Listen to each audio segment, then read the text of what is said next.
Il existe aujourd'hui une grande confusion sur la nature de la foi.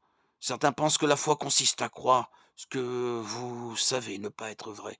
Beaucoup d'athées opposent la foi à la science et aux preuves. Ils disent que les chrétiens croient en l'existence de Dieu, mais qu'eux-mêmes ont des preuves concrètes qui penchent vers la science. Ils disent que les chrétiens ont la foi, mais que les scientifiques ont la connaissance. Cette comparaison méconnaît la nature de la foi en Dieu. La foi en Dieu n'est pas un soi aveugle sans aucune évidence, ou pire encore, contraire à l'évidence. La foi est simplement la confiance. Le chrétien a confiance en Dieu. L'athée scientifique a foi en la science. Si un athée utilise la méthode scientifique pour découvrir un médicament et prend ensuite ce médicament, il exerce sa foi. Il fait confiance à ses données et il a confiance que le médicament le guérira et non l'empoisonnera. Certaines personnes peuvent prendre le médicament sans se demander comment il a été développé ou qui l'a préparé. D'autres ne le prendront qu'après avoir étudié en profondeur tous les aspects de la recherche. Une personne peut le prendre avec une grande confiance, tandis qu'une autre le prend avec hésitation. En fin de compte, toute personne qui prend le médicament exerce sa foi dans le médicament.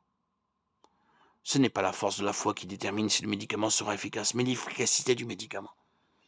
Une grande foi en un mauvais médicament ne guérira personne. C'est l'objet de la foi et non la puissance de la foi qui fait la différence. L'incertitude au sujet d'un bon médicament n'entravera pas son efficacité tant qu'il est pris tel que prescrit. La foi n'est pas l'opposé du doute. En fait, le doute peut exister, même dans le cœur de la foi. Marc 9, 24. Une personne peut exercer la foi